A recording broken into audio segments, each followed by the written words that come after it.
بيبدأ فيلمنا النهارده مع جاي. جاي هو شاب بسيط شغال في بنك وسعيد جدا في حياته. بيروح جاي الشغل مع صاحبه واللي شغال معاه امن في نفس البنك، وهم ماشيين في طريقهم بيكون واضح ان المدينه بتاعتهم فيها قلق وانها بتتعرض دايما للسرقه. جاي دايما مبسوط في شغله وفي حياته وابتسامته على طول مش بتفارق وشه، لكنه اوقات بيكون حزين لسبب معين، والسبب انه بيدور على فتاة احلامه، وكمان هو راسم في خياله شخصيه لفتاه معينه. في اللحظه دي بيتم السطو على البنك اللي هو شغال فيه، وبيكون السطو ده تقريبا جزء كده من يومهم، وده شيء طبيعي بيحصل كل يوم. فبينزل جاي هو وصاحبه على الارض علشان يستخبوا من الحراميه. فبيستغل جاي الفرصه وبيتكلم مع صاحبه عن فتاة احلامه وعن صفاتها. وفي نفس اليوم وهم راجعين من الشغل بيشوف بنت قدامه وبتعجبه، لكن صاحبه بيحذره منها وبيقول له انه ما يحلمش حتى انه يتكلم معاها، لانها من الناس اللي لابسه نظاره، وان اصحاب النظارات في المدينه محدش يقدر يتعامل معاهم، وان ليهم الاحقيه انهم يعملوا اللي هم عايزينه ومفيش قانون اصلا بيحاسبهم. لكن جاي بيطنش كلامه وبيمشي وراها على امل انه يتكلم معاها. فبيكون خلاص قرب يوصل لها، وفجاه بيخبطوا قطر. فبتبص البنت وراها ومش بتلاقي حاجه. وهنا بنكتشف ان المدينه دي والعالم ده مجرد لعبه تم تصميمها عن طريق مبرمجين، وان جاي والبنت عباره عن شخصيات في اللعبه. لكن الفرق بين جاي وبينها هو ان جاي شخصيه مبرمجه، لكن البنت شخصيه بشريه على هيئه مبرمجه. وبتكون البنت دي بتلعب اللعبه علشان تكتشف ثغرات فيها، علشان هي اصلا بتدور على ادله لانها بتحاول تقاضي صاحب اللعبه. وتاني يوم بنلاحظ تغيير كبير في تصرفات جاي. بعد ما كان ماشي على روتين معين مش بيخرج عنه، بنلاقيه اتغير وبدا يفكر وتظهر عنده مشاعر. وفي وقت وجوده في الكافيه بيرفض القهوه اللي اتعود عليها وبيطلب كابتشينو، وده طبعا بيربك كل اللي حواليه لانهم متعودين على نوع معين ومتبرمجين عليه. فلما طلب نوع غيره حصل نوع من القلق والشخصيات هنجت، لكنه علشان ينقذ الموقف قال انه كان بيهزر. ولما راح البنك نلاحظ تغيير في تعابير وشه وانه قلقان من حاجه، وبيقطع تفكيره السطو المعتاد اللي اتعود عليه. لكن وهو على الارض بيلمح فتاة احلامه، علشان كده بياخد النضاره من واحد من اللي بيسرقوا البنك علشان يقدر يتكلم معاها. وبيطلع من البنك، ومجرد ما بيلبس النضاره بتتغير كل حاجه حواليه، وبيشوف حاجات جديده محدش بيقدر يشوفها غير اللي لابسين نضاره. وبيكون قادر انه ياخد كل اللي هو عايزه، فلوس واسلحه واسعافات علشان يتعالج بيها. في العالم الحقيقي بنلاقي كيز واللي هو مبرمج اللعبه مستغرب جدا من اللي بيعمله جاي، واللي هو اصلا مجرد شخصيه هو مبرمجها في اللعبه لكن بتتمرد على حقيقتها، وده اللي بيخليه يشك فيه. فبيقرر هو وصاحبه يخلصوا عليه ويدخلوا اللعبه علشان يقابلوه. في البدايه بيسالوا ازاي قدر يعمل كل ده وهو اصلا مجرد شخصيه هم اللي مبرمجينها. لكن جاي ما كانش فاهم حاجه من كلامهم، وبدات المطارده بينهم، وفي كل مره بيحاولوا يقتلوه كان بيهرب منهم، لكن في الاخر بيموت. وبعد خروجهم من اللعبه بيستغرب كيز لان عدد الشخصيات في اللعبه ما قلش، لكنه ما بيديش اهتمام. وفي بيت كيز بنسمع لقاء ليه هو وصاحبته واللي هم اصلا اخترعوا اللعبه دي، لكن للاسف اتسرقت منهم، وحاليا كيز شغال مع اللي سرقهم. اما صاحبته فكانت بتقاضي الحرامي وبتحاول تقنع كيز بموقفها وانهم هيكسبوا القضيه ويرجعوا لعبتهم، لكن ما كانش مهتم وبينصحها انها تنسى الموضوع ده، لكنها مش بتقتنع. ومع بدايه يوم جديد في حياه جاي فبنلاقيه انه قرر يتغير وابتدى يغير في لبسه ومبقاش يتصرف زي زمان. اما ميلي فبتحاول تدخل المكان اللي هتلاقي فيه دليل سرقه صاحب اللعبه لفكرتها، لكن فجاه بيجي جاي واللي بيجذب انتباه الحراس، فبيضطروا انهم يهربوا عن طريق بوابه المدفع وبيروحوا لمستودع ميلي. وجاي بيكون مستغرب اللي حصل، وبتحسبه ميلي انه لاعب في المستوى الاول وبيتعاملوا على الاساس ده، لكن جاي بيفضل مستغرب كلامها وبتنصحه ميلي انه يلعب كويس علشان يقدر يتقدم في المستويات. وكمان بتقول له انهم في المدينه الحره وانه ممكن يقتل او يسرق او يعمل اللي هو عايزه، لكنه بيرفض كلامها لانه بيخالف مبادئه وانه شايف نفسه طيب مش شرير. فبتنصحه انه يدافع عن الناس وبكده هيكسب اسلحه وفلوس، وانه ما يرجعش المستودع غير وهو في المستوى 100. وبيبدا جاي ينفذ كل اللي هي قالت له عليه، لكن اغلب محاولاته بتفشل، لكنه مش بييأس وبيفضل يحاول لحد ما الحظ فعلا بيظبط معاه وبيبدا يجمع فلوس واسلحه. مع الوقت فلوسه بتزيد ومستواه بيزيد وبيقرب من هدفه. في الحياه الواقعيه بيتشهر جدا والكل بيبقى عايز يعرف هو مين صاحب القميص الازرق واللي بيعلى في المستوى عن طريق مساعده الناس. وبيروح جاي البنك علشان يقابل صاحبه ويحكي له اللي حصل، لكن صاحبه بيتعصب عليه وبيلوم على لبسه اللي غيره وانه مش من اصحاب النضارات، ولكنه اتخلق علشان يصحى ويلبس القميص ويشرب قهوته ويشتغل في البنك مش اكتر. لكن جاي بيقاطعه وبيقول له انه كلم البنت وانه مبسوط جدا بحياه النضاره لانها بتخلق اختلاف في حياته على عكس حياته التقليديه. وبيسرق لصاحبه نضاره من واحد من اللي بيسرقوا البنك علشان يلبسها، لكنه بيرفض فبيحتفظ بيها جاي وبيمشي. في الحياه الواقعيه بنلاقي ميلي بتكلم كيز وبتطلب منه يساعدها تدخل موقع معين في اللعبه علشان تاخد الدليل اللي يثبت ملكيتها. فبيروح كيز للحمام علشان محدش يلاحظه، وفعلا بيساعدها لكنه كان متضايق وخايف على شغله. وبتدخل ميلي فعلا المكان وبتلاقي الدليل، وهي خلاص خارجه جرس الانذار بيضرب وكل الحراس بيتجمعوا، فبتسيب الدليل وبتحاول تهرب. وفجاه بيظهر جاي وبيدافع عنها وبيقدروا يخرجوا من هناك بسلام. اما عند كيز فبيجي المدير وبيكون متعصب من الاختراق اللي حصل، لكنه مش بيشك في كيز وبيطلب منهم يجهزوا المدينه الحره الجزء الثاني وان جاي يكون جزء من لعبتهم الجديده. فالكل بيعترض لان اللعبه الاولى اصلا فيها اخطاء، فازاي ينزلوا الجزء الثاني؟ لكن المدير كان مصر جدا وبياخد جاي ميلي المستودع بتاعه وبيوريها المستوى اللي هو وصل له وكمان الحاجات اللي قدر يجمعها. فبتستغرب ميلي جدا وانه ازاي قدر يوصل للمستوى ده بالسرعه دي وبتتهمه انه اكيد هاكر. فبينكر جاي وبيقول لها انه انسان عادي وبيشتغل في بنك، وبيعرض عليها يروحوا يتمشوا وياكلوا ايس كريم. فبتتفاجئ ميلي انه بيحب نفس النكهه اللي هي بتحبها، وكمان بيحب المرجحه زيها. تكتشف ان في بينهم حاجات كتير مشتركه، وبتفضل تكلمه عن عيلتها وعن حياتها، بيقربوا اكتر من بعض. وبتروح ميلي على اوضتها وبيخبط عليها كيز وبيقول لها انها كانت دايما على حق، وان انطوان مديره سرق الكود بتاعهم، وان جاي مجرد كود في اللعبه، لكن مشاعره بدات تنمو، وان ده انجاز لانهم خلقوا شخصيه افتراضيه حيه. وده اللي بيصدم ميلي جدا، وبتقول له ان جاي حس بحاجه ناحيتها وكمان مليان مشاعر، وانه مستحيل يكون مجرد برمجه. لكن كيز بيرد عليها وبيقول لها ان لعبتهم نجحت، وان الموضوع لو اتعرف هياخدوا جايزه نوبل عليها. لكنه بيفتكر الاصدار الجديد للعبه، وبيتفاجئ انه مش اصدار جديد ولا حاجه، ولكنه بديل للعبه، وبكده اللعبه هتنتهي ومعاها هيموت جاي. فبيطلب كيز من ميلي انها تلاقي الكود وهيساعدها جاي في كده، وكان خلاص فاضل على الاصدار الجديد للعبه يومين بس. وهنا ميلي بتحس بالذنب وانها لازم تقول لجاي على حقيقته. وفي اللعبه تاخده ميلي على مكان مخصص للعيبه بس، وبتقول له على الحقيقه، وان حياته مجرد لعبه رقميه، وانه اتعمل علشان يسلي اللعيبه مش اكتر. فبينصدم جاي بالحقيقه وبيقول لها انه حاسس بمشاعر ناحيتها، فازاي يكون مجرد لعبه؟ لكنها بتقول له ان مشاعره برضه مبرمجه.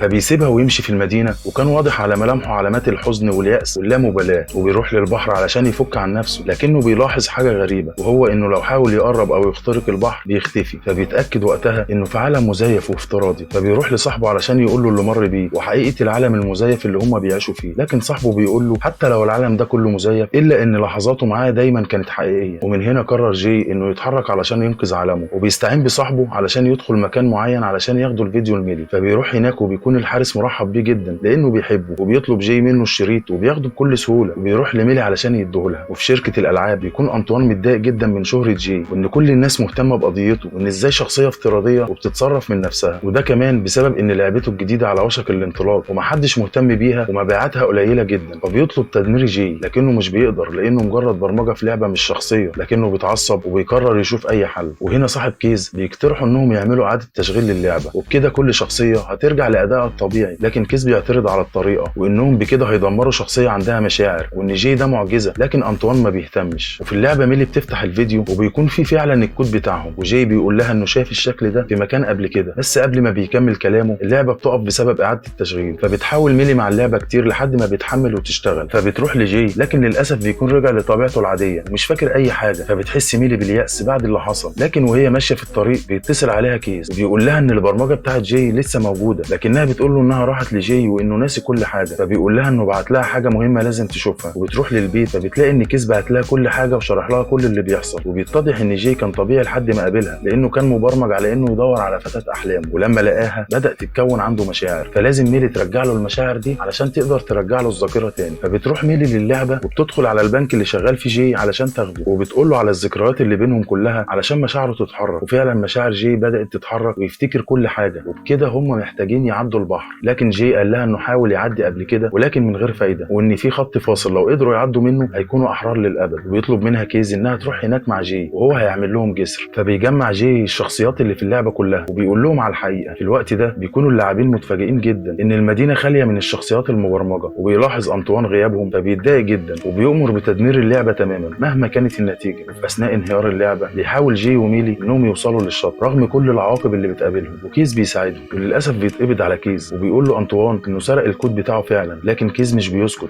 وبيبني الكوبر لجاي وميلي علشان يعدوا الشط. لكن الشخصيات في اللعبه كلها بتختفي، مش بيتبقى غير جاي واصحابه. بعدها بيطرد انطوان كيز وبيقوم كيز ببث كل اللي بيعمله جاي قدام جميع اللاعبين. وبيكون جاي في اللعبه على وشك عبور الجسر، لكنه بيصطدم بنسخه شبيهه ليه لكنها بتكون محدثه وبتمنعه من العبور وبتنجح في كده. لكنه في النهايه بيقدر يتغلب عليها وبيهرب للجسر. ده اللي بيضايق انطوان جدا وبيتجه للخوادم علشان يدمرها، وبكده يكون دمر اللعبه كلها قبل ما يتم فتح سرقته لكود كيز وميلي. وبيكون كيز خارج في لحظه توجهه للخادم وبيبعت لميلي وبيقول لها على اللي هيحصل. فبتروح هناك فورا وبيبدا انطوان يدمر الخوادم ومعاها بتتدمر اللعبه كلها وبتتدمر الشخصيات. وبيحاول جاي باقصى سرعه انه يعدي الحاجز، وفعلا جاي بينجح انه يوصل. لكن صاحبه بيختفي واغلب سكان المدينه وبيكون فاضل خادم واحد بس، ومع تدميره هتتدمر اللعبه نهائيا. لكن ميلي بتلحق انطوان قبل ما يدمر الخادم وبتتفق معاه على صفقه انه ياخد كل حقوق الملكيه بس يسيب لعبتها وتعبها. فبيوافق انطوان لانها بتكون صفقه كسبانه بالنسبه له. وبتعدي الايام وبتبقى اللعبه اسمها الحياه الحره مش اللعبه الحره، واللي بيعيش فيها كل شخصيات الخلفيه بامان. وفي العالم الحقيقي بيحاول كيز انه يعترف لميلي بحب لكنها مش بتلاحظ. وبعدها بتفتح اللعبه وبتكلم جاي فبيقول لها انه بيحبها بس هو مجرد برمجه للشخص الحقيقي الحقيقي اللي بره اللعبه، فبتبتدي تفهم ان كيز فعلا بيحبها، وكمان بتشوف فيديو الكيز وهو بيتكلم عنها، وان كل حاجه جاي حبها في ميلي هو اللي مبرمجها لانه بيحبها. وقتها بتعرف ان كيز بيحبها وبتروح تعترف له بحبها هي كمان. وفي اللعبه بيكون جاي مفتقد صاحبه جدا وزعلان علشان اختفى، وبيكلم جاي المعدل. فجاه بيشوف صاحبه قدامه وبيفرح جدا انه لسه موجود. وبكده ينتهي فيلمنا النهارده.